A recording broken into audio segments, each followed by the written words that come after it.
Hello, everyone. So I've been asking myself recently, where does soul begin and end? Now, if you're like me and many people around the globe, you believe that the soul is behind everything.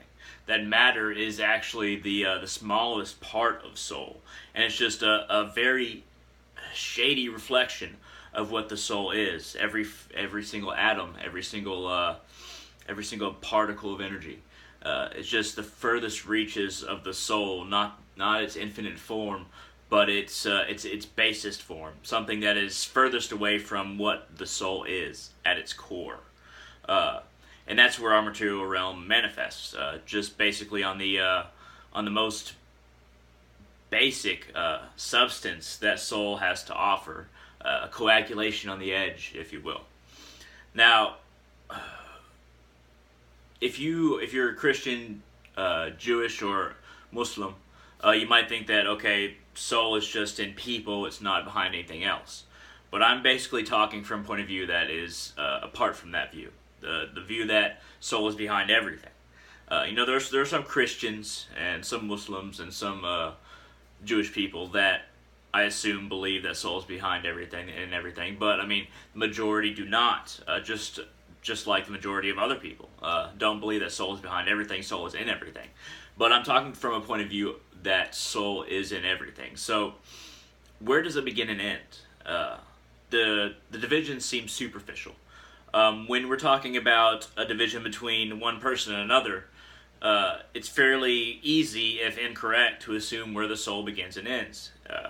And that person, that amount of soul is in that person, and then the next person has another amount, whatever that amount might be. But when we're talking about rocks, soil, trees, bacteria, viruses, um, mountains, where does one soul end and another begin? Even if we're talking about a mountain, where does the mountain end? There's many things attached to a mountain. When we're talking about dirt, soil, land, there's no natural boundary between different lands. So where does one spirit of the land, or land white in Asatru, exist, and another exists uh, outside of some boundary? Where is this boundary? And it's not an easy question to answer. Where is the boundary between the souls of different things? Because ultimately, all soul comes from a source, and ultimately, that source is still very much connected to all souls, and all souls are connected to each other. Kind of like how uh, clouds may form over an ocean, drift, pour down rain on a hill, and then that water going down the stream or river is going back to the ocean. It's just like that's exactly what our souls are doing. We're displaced, but we're going back to the source, and nowhere is there really a separation. It's just a constant cycle of seeming displacement, us seemingly being displaced uh, by the illusion of time, of space, because ultimately space is to be resolved. Ultimately, everything is going out like an elastic band very quickly, and now it's coming back in. And that's I'm talking about the universe. The Big Bang sent everything out, displacement. Now it's coming back in, just like that cloud that goes over the hill, rains down, and then the rain travels back towards the ocean. So where is the separation in all this? And ultimately, the truth is there is no separation. Time is illusion, space is illusion, so there's no separation. But even when we're trying to understand the separation that we're inhibited by, the separation that is forced upon us by the illusion of creation, um, even when we're forced into this position, and we try to understand it, how can we understand the separation as we're supposed to until we grow to a point to where we aren't separated anymore? How do we understand it? And the simplest answer is that you have to decide for yourself. There's no dogma that can be developed that says, okay, this mountain ends here, or this person's soul ends here, and his blood cells aren't part of his soul, or if he bleeds and the blood cells are still alive, those aren't a part of his soul. This dogma would be not only tedious but futile and just incorrect. And if we're going to talk about where does the soul of an ocean end and the soul of a river begin? That's also drawing boundaries in nature that just don't exist, really. So it's good to try and cultivate where you are, and by cultivating where you are, wherever you view your soul as being, in this, in the along the tree of Yggdrasil in the nine worlds, or along the spiritual path to enlightenment, or in the process of achieving moksha, wherever you view your soul as being, and you cultivate it right there.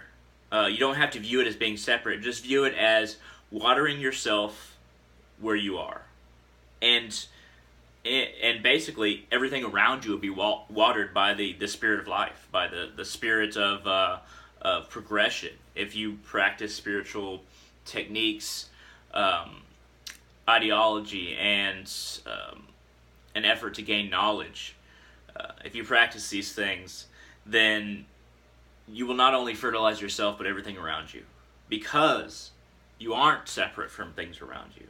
If you try to become enlightened, if you try to achieve moksha, liberation, if you try to achieve Christ consciousness, if you try to be saved, if you try to work your way into enlightenment, like all beings should, from that point of view of each of these things, then there is nothing that is directly around you that is separate.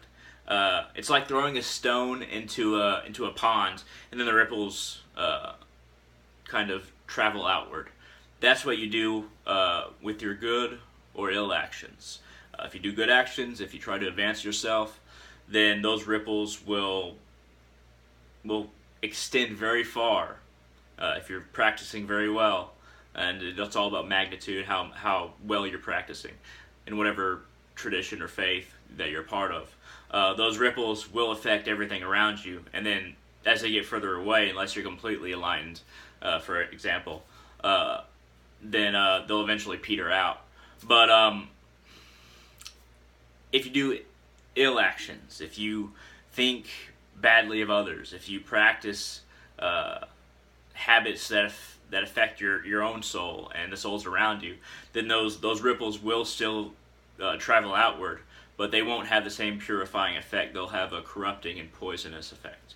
So we have to understand this is where we are. Let's cultivate where we are, and let's skyrocket towards that paradise on the top of the mountain, to put it plainly, and help others to do it yourself by doing it for your own soul and those around you, if you find the time. But thank you very much for watching, and y'all have a great day.